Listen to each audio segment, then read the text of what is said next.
নাফিজা, ধন্যবাদ। তেলের দাম বাড়লেও কিন্তু তেলের যে সংকট পুরোপুরি কিন্তু এখনো কাটেনি। আমি যে আজকে ফিলিং স্টেশনে রয়েছি, এই ফিলিং স্টেশনে শুধু আমরা পেট্রোল দেখতে পেয়েছি, শুধু পেট্রোল দেওয়া হচ্ছে, কিন্তু ডিজেল যে রয়েছে সেই ডিজেল কিন্তু গতকালকেই শেষ হয়ে গেছে।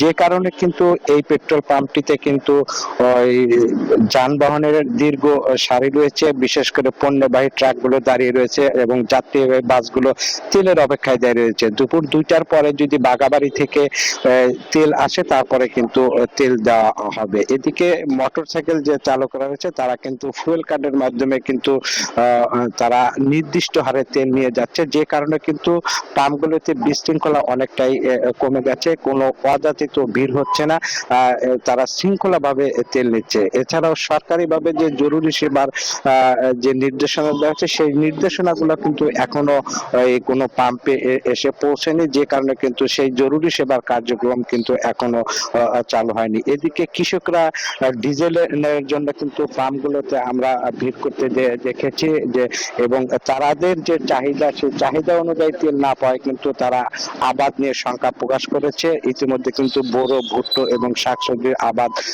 তারা কিন্তু করছে, কিন্তু চাহিদা মতো তেল না পাওয়ায় তারা কিন্তু অনেকটা শঙ্কার মধ্যে রয়েছে।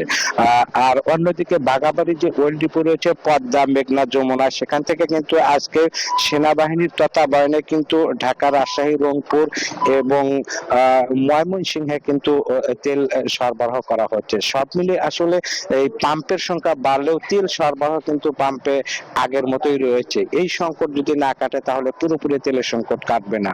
এই ছিল আমার কাছে শেয়ারগঞ্জ থেকে সর্বশেষ। একই খবর জানতে আমরা চলে যাব খুলনাতে মাকসুদের কাছে। মাকসুদ।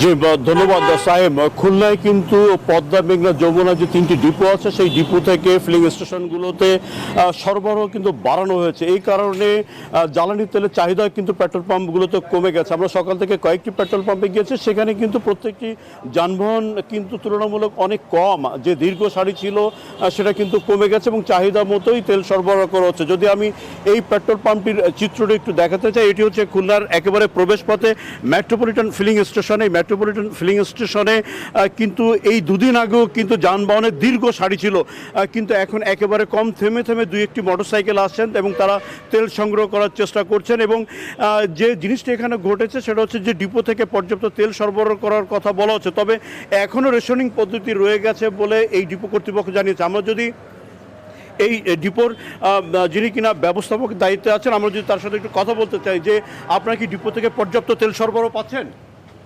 পর্যাপ্ত তো পাচ্ছি না আমরা, যে 3000 করে পেট্রোল কিন্তু সেইটাই দিছে। মাঝে 2 দিন, একদিন 3000 পেট্রোল ডিজেল বাড়াইছে আর একদিন হাফ করে দিছে 2 দিনের জন্য।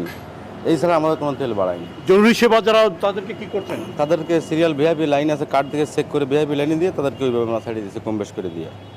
জি, আপনি শুনছিলেন যে যারা কিনা জরুরি সেবায় নিয়োজিত আছেন তাদেরকে কিন্তু আলাদা সারিতে তেল দেওয়া হচ্ছে, কিন্তু ডিপো থেকে এখনও তাদেরকে চাহিদা মতো পর্যাপ্ত তেল দেওয়া হচ্ছে না বলে তিনি অভিযোগ করছেন।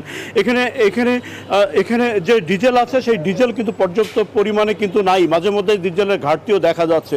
এই ছিল খুলনার পেট্রোল পাম্প থেকে সর্বশেষ। আমরা ফিরছি স্টুডিওতে নাফিসা জামানের কাছে। 200-র বেশি সার্ভিস ও ফিচারে লেনদেনের সব বিকাশ অ্যাপে সম্ভব।